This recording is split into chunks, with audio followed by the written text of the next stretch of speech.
بسم اللہ الرحمن الرحیم الحمد للہ رب العالمین والصلاة والسلام علی اشرف الانبیاء والمرسلین وعلی آلہ واصحابہ اجمعین ومن تبعہم بإحسان الى یوم الدین اما بعد فاعوذ باللہ من الشیطان الرجیم بسم اللہ الرحمن الرحیم یا ایہا الذین آمنوا اتقوا اللہ حق تقاتہ ولا تموتن الا وانتم مسلمون يا أيها الناس اتقوا ربكم الذي خلقكم من نفس واحدة وخلق منها زوجها وبث منهما رجالا كثيرا ونساء واتقوا الله الذي تساءلون به والأرحام إن الله كان عليكم رقيبا يا أيها الذين آمنوا اتقوا الله وقولوا قولا سديدا يصلح لكم أعمالكم ويغفر لكم ذنوبكم ومن يطع الله ورسوله فقد فاز فوزا عظيما أما بعد فأعوذ بالله من الشيطان الرجيم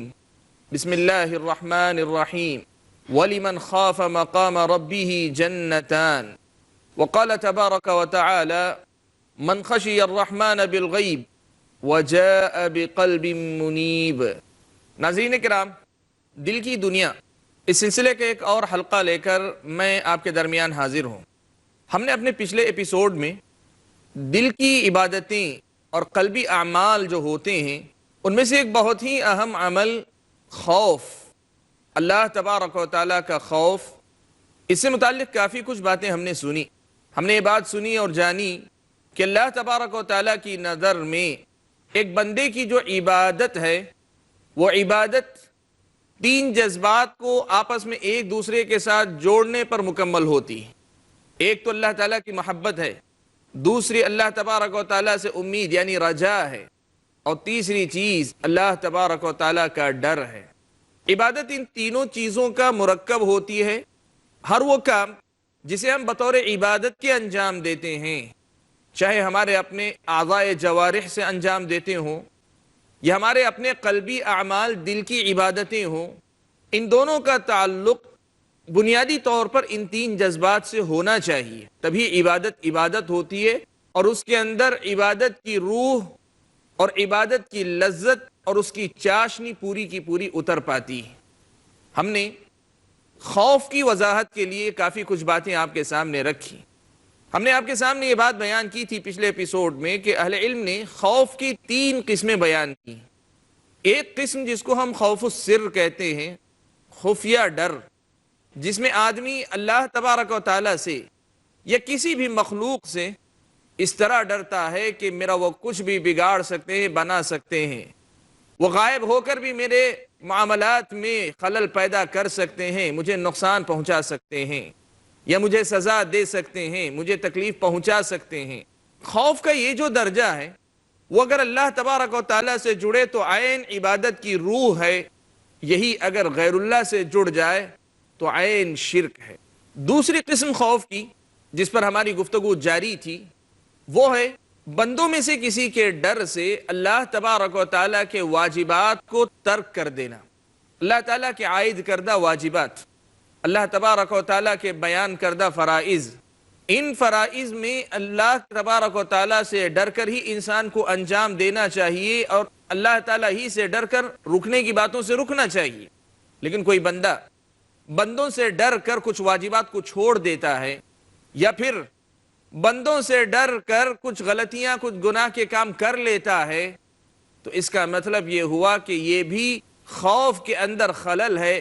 دل کی جو عبادت خوف ہے اس میں خلل پیدا کرنے والی بات، یہ ایمان کو مکمل کرنے والی بات ہے کہ خوف کا یہ درجہ صرف اللہ کے لیے خاص رکھا جائے، اور یہ ایمان میں خلل اور کمی کی بات ہے کہ یہ درجہ اللہ تبارک و تعالیٰ سے جوڑے رہنے کے بجائے بندوں سے ہم جوڑ لیں اور کسی کام کو بندوں سے ڈر کر چھوڑ دیں یا بندوں سے ڈر کر اپنا لیں۔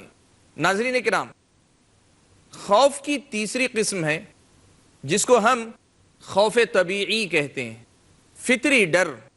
اللہ تبارک و تعالیٰ سے متعلق جو ڈر ہے، اللہ تبارک و تعالیٰ کی مخلوقات سے متعلق ڈر کا ایک حصہ وابستہ ہے۔ فطری خوف سے مراد مخلوقات میں سے مختلف قسم کی جو مخلوقات ہیں جن سے آدمی کو نقصان پہنچنے کا اندیشہ ہوتا ہے، ان کا ڈر انسان کے اندر ہو.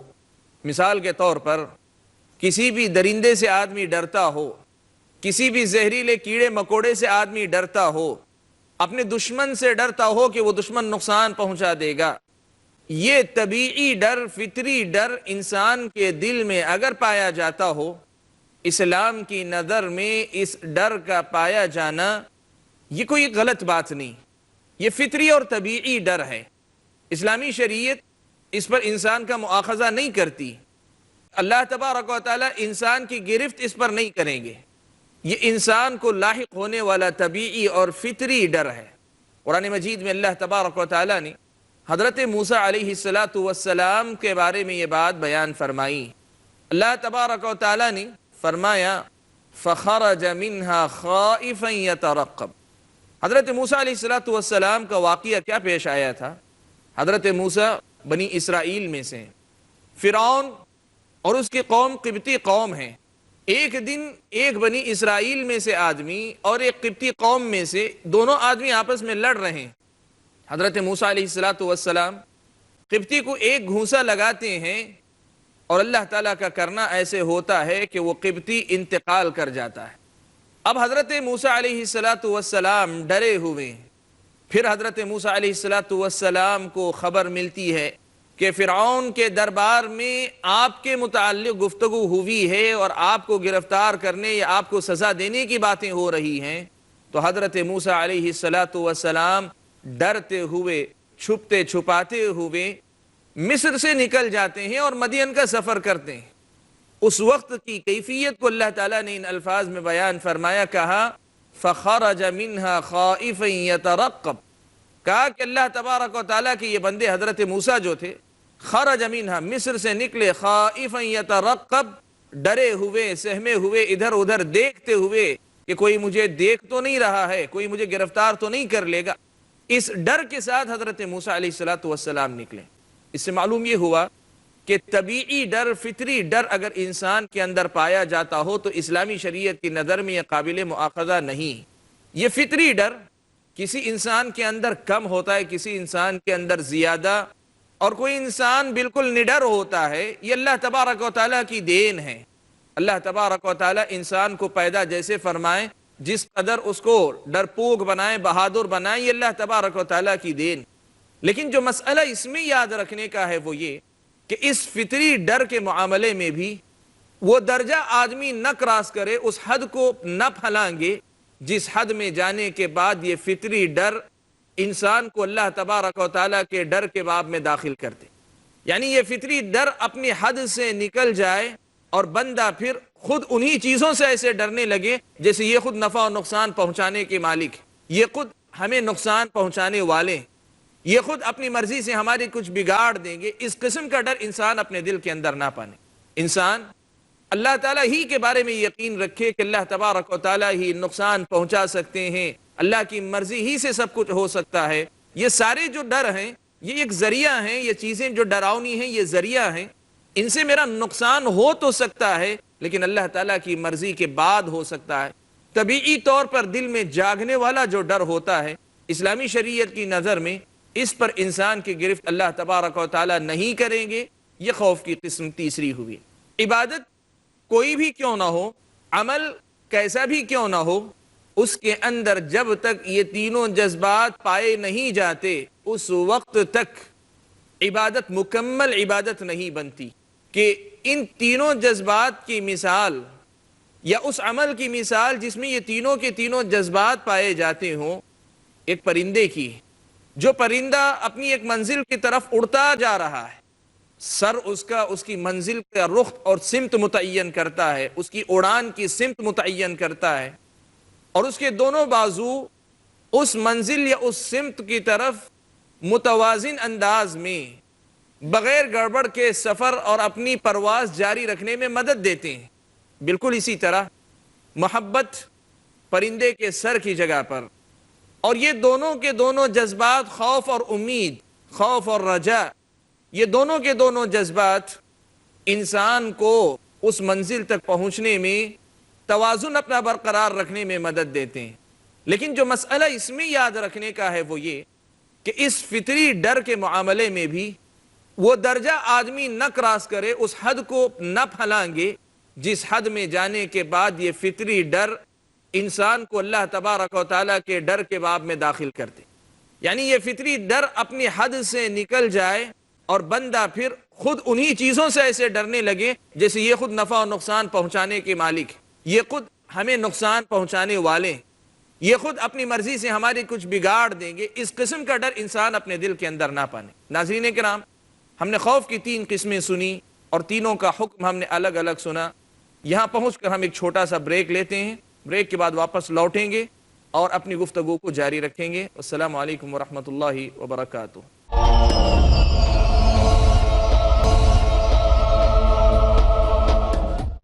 بسم اللہ الرحمن الرحیم. ناظرین اکرام، بریک کے بعد ہم لوگ واپس لوٹے ہیں. بریک پر جانے سے پہلے ہم لوگوں نے قلبی اعمال، دل کی عبادتیں، ان میں سے ایک بہت ہی اہم عبادت خوف سے متعلق کئی ایک باتیں سن رہے تھے. ہم نے خوف کی تینوں قسموں کا تذکرہ سن لیا. اس کے ساتھ ہی خوف کے مسئلے کی وضاحت مکمل ہوئی. اور نہ صرف یہ کہ خوف کے مسئلے کی وضاحت مکمل ہوئی، قلبی عبادتوں کی جو بنیاد ہیں یا کسی بھی عبادت کی جو بنیاد ہیں 3 بڑے جذبات، محبت، رجا اور خوف، یہ تینوں کے تینوں مکمل ہوئے. میں نے آپ کے سامنے اس سے پہلے ہی مثال نقل کی کہ ان تینوں جذبات کی مثال یا اس عمل کی مثال جس میں یہ تینوں کے تینوں جذبات پائے جاتے ہوں، ایک پرندے کی، جو پرندہ اپنی ایک منزل کی طرف اڑتا جا رہا ہے.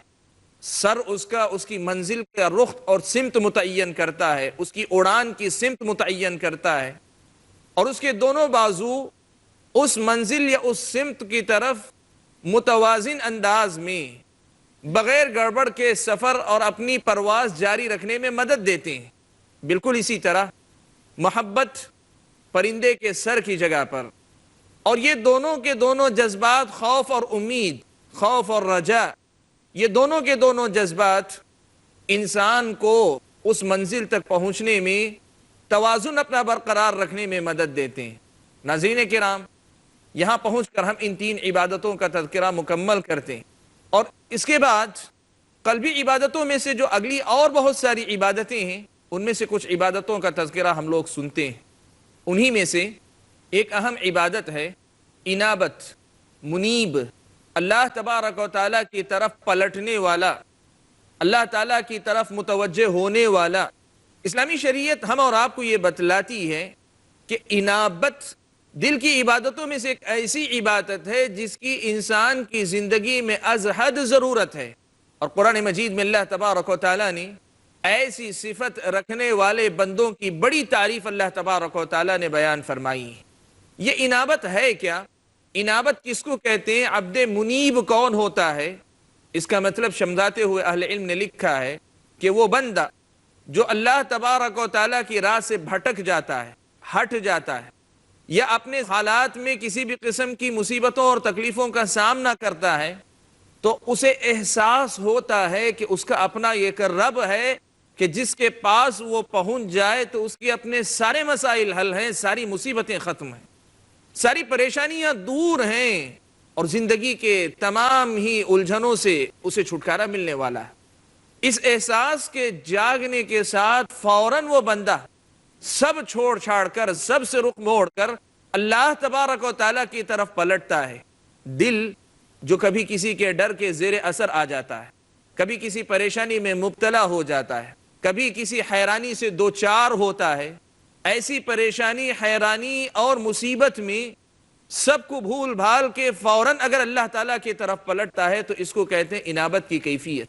اہل علم نے لکھا ہے کہ انابت توبہ ہی کی قسم ہے، یا توبہ سے ملتا جلتا لفظ ہے، لیکن اس میں اور توبہ میں فرق یہ ہوتا ہے کہ توبہ میں آدمی کو 3 کام بنیادی طور پہ کرنے پڑتے ہیں. ایک، جو غلطی ہو چکی اس پر شرمندگی. دوسرا، اس پر معافی مانگنا، اللہ تعالیٰ کے سامنے مغفرت طلب کرنا. اور تیسرا، دوبارہ اس گناہ کے نہ کرنے کا عزم اور ارادہ کرنا. اہل علم نے لکھا ہے کہ یہ توبہ ہے، لیکن انابت یہ ہے کہ بندے کے اندر یہ تینوں کی تینوں چیزیں پائی جائیں.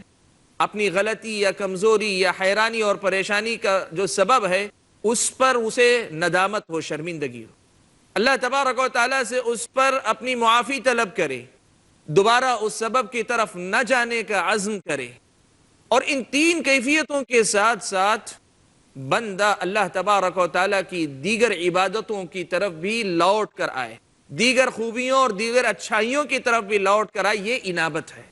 اور بعض اہل علم نے مزید ایک معنی بڑھایا، کہا کہ تیزی کے ساتھ اگر لوٹ کر آتا ہے، توبہ کے معنی بھی پلٹ کر آنے کے ہیں، لیکن بندہ فوراً ہی اگر پلٹ کر آ جاتا ہے، فوراً ہی اللہ تعالیٰ کی طرف لوٹتا ہے، تو یہ اس بات پر دلالت کرتا ہے کہ یہ دل ابھی زندہ ہے، اسے احساس ہے، اور اس بات پر بھی دلالت کرتا ہے کہ وہ اپنے رب کو پہچانتا ہے۔ اللہ تبارک و تعالیٰ نے سورہ قاف میں ایسے جذبے کی قدر بیان کی، اس جذبے کی اللہ تبارک و تعالیٰ نے اہمیت بیان کی۔ اللہ تبارک و تعالیٰ نے فرمایا وَأُزْلِفَتِ الْجَنَّةُ لِلْمُتَّقِينَ غَيْرَ بَعِيدٍ، اس دن جنت متقیوں سے قریب کر دی جائے گی، زیادہ دور نہیں ہوگی۔ هَذَا مَا تُوعَدُونَ لِكُلِّ أَوَّابٍ حَفِيظٍ، اور ان سے کہا جائے گا یہ وہ چیز ہے جس کا وعدہ تمہارے سامنے کیا جاتا تھا ہر لوٹ کر آنے والے اور اللہ تعالیٰ کے احکام کا خیال رکھنے والے بندے کے ساتھ۔ من خشی الرحمن بالغیب وجاء بقلب منیب، وہ بندہ جس سے وعدہ کیا جاتا تھا، یہ وہ بندہ ہے جو رحمان سے نہ دیکھے ہی، غیب کے ساتھ ہی، اس کو نہ دیکھ کر ہی اس سے ڈرتا ہے۔ وجاء بقلب منیب، اور اللہ تعالیٰ کے پاس انابت کی کیفیت سے بھرا ہوا دل لے کر آتا ہے۔ نتیجہ کیا ہوتا ہے؟ ادخلوها بسلام، اللہ تبارک و تعالیٰ ایسے لوگوں سے، ایسے دل والوں سے کہتے ہیں کہ تم جنت میں سلامتی کے ساتھ داخل ہو جاؤ۔ سبحان اللہ، اس سے معلوم یہ ہوا کہ انابت یہ بڑا اونچا جذبہ ہے، بڑا اونچا مقام ہے۔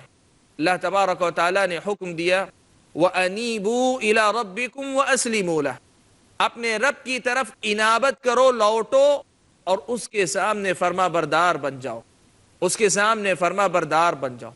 لوٹ آؤ، کوئی بھی گناہ ہو، کوئی بھی غلطی ہو، کچھ بھی کر چکے ہو، اس احساس کے ساتھ کہ میں اپنے رب تک پہنچ جاؤں گا تو میرے سارے مسائل حل ہیں، اللہ تبارک و تعالیٰ کی طرف لوٹنے کا جذبہ پیدا کرو۔ تو یہ حقیقت میں انابت کی کیفیت ہے جو بندے کے اندر اللہ تبارک و تعالیٰ دیکھنا چاہتے ہیں۔ علامہ ابن قیم رحمۃ اللہ علیہ نے یہ لکھا ہے کہ انابت دو قسم کی ہوتی ہے۔ ایک انابت ہے انابت لربوبیتی، اور دوسری انابت ہے انابت لالوہیتی۔ دو قسم کی انابتوں کا تذکرہ حضرت ابن قیم رحمۃ اللہ علیہ فرماتے ہیں۔ پہلی قسم کون سی ہے؟ وہ انابت جو اللہ تبارک و تعالیٰ کی ربوبیت کے اعتراف کے نتیجے میں ہوتی ہے۔ ربوبیت اللہ تبارک و تعالیٰ کے تمام کاموں کو کہا جاتا ہے۔ اللہ تعالیٰ نے جو بھی کیا ہے، اللہ تعالیٰ ہی مالک ہیں، وہی رازق ہیں، وہی تدبیر کرنے والے، وہی نفع و نقصان کے مالک۔ کہا کہ انابت کی ایک کیفیت وہ ہے جو ربوبیت کے اقرار کے نتیجے میں انسان کے اندر جاگتی ہے، پیدا ہوتی ہے۔ اور ابن قیم نے لکھا کہ اس درجے کی انابت ایک مومن میں بھی پیدا ہوتی ہے، ایک مشرک اور کافر کے اندر بھی پیدا ہوتی ہے، اس لیے کہ سب کو معلوم ہے کہ کرنے والا وہی ہے، کارساز وہی ہے، اسی کی طرف لوٹتا ہے۔ مشرک تک بھی اپنے برے حالات میں اسی کی طرف پلٹتے ہیں۔ قرآن مجید میں اللہ تبارک و تعالیٰ نے فرمایا وَإِذَا مَسَّ النَّاسَ ضُرٌّ دَعَوْا رَبَّهُمْ مُنِيبِينَ إِلَيْهِ، جب لوگوں کو کوئی بھی نقصان دہ بات، تکلیف کی بات، پریشانی کی بات لاحق ہوتی ہے، دعوا ربهم منیبین الیہ، تو وہ اپنے رب کو پکارتے ہیں، اسی کی طرف انابت اختیار کرتے ہوئے، لوٹتے ہوئے، اسی کی طرف پلٹتے ہوئے، اسی کی طرف واپس آتے ہوئے اللہ تبارک و تعالیٰ کو پکارتے ہیں، اپنے رب کو پکارتے ہیں۔ یہ انابت کا پہلا درجہ ہے جو یہ کافر بھی اپنا لیتا ہے، یہ کافر کے اندر بھی آ جاتا ہے، مسلمان کے اندر تو ہوتا ہی ہے۔ اور اللہ معاف فرمائے اگر ہم میں سے کوئی ایسا بھی ہے کہ ربوبیت کے درجے کی انابت بھی اپنے اندر نہیں پاتا، تب پھر اللہ تعالیٰ اس کو توفیق دے۔ یہ ربوبیت کے اللہ تعالیٰ ہی کارساز ہے، کائنات کا ذرہ ذرہ صرف اسی کے حکم پر چلتا ہے، ہر چیز اپنے نفع و نقصان کے معاملے میں، چاہے وہ دوسروں کو نفع و نقصان پہنچانے کا اختیار محدود رکھتے ہوں، محدود اختیار بھی اللہ کی مرضی کے تابع رکھتے ہیں، جب یہ عقیدہ انسان کے اندر ہوگا تب پھر ہر چیز سے متعلق انابت اللہ تعالیٰ ہی کی طرف ہوگی، اس کی ربوبیت کی وجہ سے ہونے والی انابت۔ علامہ ابن قیم رحمۃ اللہ علیہ نے لکھا ہے کہ انابت کا یہ جو درجہ ہے یہ عام انابت ہے۔ ایک عام انسان جس کو بھی پتا ہے کہ رب ہے اور رب کارساز ہے، وہ اس انابت کا استعمال کرے گا۔ وہ فطری طور پر اس کے اندر داعیہ پیدا ہوگا، جذبہ پیدا ہوگا کہ وہ ایسے رب کی طرف لوٹنا چاہے گا جیسے مکہ کے مشرکین کا معاملہ بھی تھا۔ سال بھر عبادت غیر اللہ کی کرتے رہتے اللہ کے ساتھ ساتھ، لیکن جب کشتیوں پہ سوار ہوتے اور کشتی مصیبت میں گھر جاتی تو سب کو چھوڑ کر اللہ تعالیٰ ہی کو یاد کرتے تھے، سب کو چھوڑ کر اللہ ہی کو یاد کرتے تھے۔ تو یہ عام درجے کی انابت کا نتیجہ ہے، وہ جانتے ہیں کہ اللہ تبارک و تعالیٰ ہی کارساز ہے۔ ناظرین کرام، یہ انابت کا پہلا درجہ ہے جو ہر کافر اور ہر مسلمان کے اندر، ہر انسان کے اندر ہوتا ہے۔ ناظرین کرام، آج ہم لوگ اپنی گفتگو کو اسی سلسلے پر روکتے ہیں اور اس موضوع کا اگلا حصہ ہم لوگ اپنے اگلے ایپیسوڈ میں سنیں گے۔ تب تک کے لیے السلام علیکم ورحمۃ اللہ وبرکاتہ۔